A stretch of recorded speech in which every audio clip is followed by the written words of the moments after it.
فصل لربك وانحر. د هېواد د خپلواکۍ د ورځې په مناسبت دغه شانداره مراسم د اهل تشیع علماو د ټولنې له لوري جوړ شوي وو.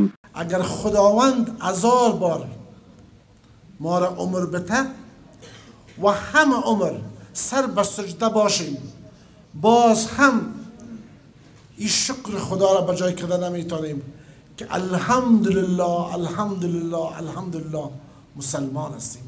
ګڼ شمېر ولسي خلکو، دیني عالمانو، ځوانانو او د اسلامي امارت یو شمېر لوړپوړو چارواکو په دغه مراسمو کې ګډون کړی و. د مراسمو ویناوالو د هېواد د خپلواکۍ او د خلکو د یووالي د ارزښت په اړه ویناوې وکړې. زمونږ یو ویاړلی او تاریخي وطن او ملک دی. په دې کې جای د شک نشته چې زمونږ ټول مسایل د زمونږ د ملک، زمونږ جغرافیه، زمونږ ستراتیژي، زمونږ موقعیت، زمونږ خلک، زمونږ تاریخ د له جهان سره ډیر فرق کوي. افغانستان په خپل طول د تاریخ کې چې زرګونه کاله قدامت لري، هیڅ وخت لکه مخکې هم چې زمونږ ورور شغاسي صاحب ورته اشاره وکړه اشغال سوی نه ده، بلکې د موقت وخت لپاره دښمن هغه هم زمونږ د خاورې په داخل کې له بعضې عناصرو سره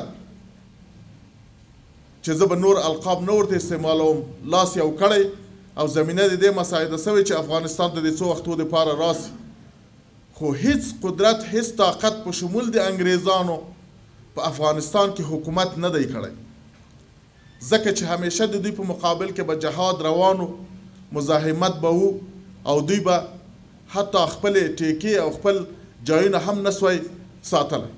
مسلمانان د دې ایمان او اسلام په اهمیت باندې مسلمانان یو د بل سره اخوت لري، اتحاد لري. الحمدلله پس له ډیرو ناخوالو د اسلام او د ایمان خوند موږ هم وس کتلی، مخته هم معلوم وو، خو اوس یې بالمشاهده وینو. لله الحمد څو قسمه مسلمانان د سمتو، د ژبې او د قوم او د طایفي په لحاظ باندې څومره مسلمانان قدرمند دلته حضور لري. شیر محمد عباس ستانکزي د بهرنیو چارو سیاسي مرستیال له خلکو وغوښتل چې په یووالي کې د ژوند وکړي او د نظام ملاتړ دې وکړي. دست به دست هم بتیم بدون تبعیض.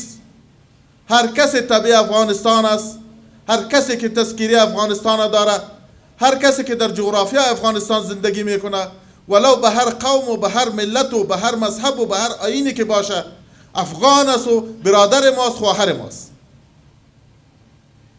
همین شعار اگر کلگی ما با هم زمزمه بکنیم، یکی بکنیم، انشاءالله در آینده هیچ ملتی و هیچ قومی و هیچ قدرتی نخواهد بود که بالای خاک ما تخت تاز بکنه. د هېواد د خپلواکۍ د ورځې په مناسبت دغه شانداره مراسم د اهل تشیع علماو د ټولنې له لوري جوړ شوي وو چې د هېواد د ویاړلي تاریخ او د قومونو د یووالي په اړه پکې خبرې او ویناوې وشوې.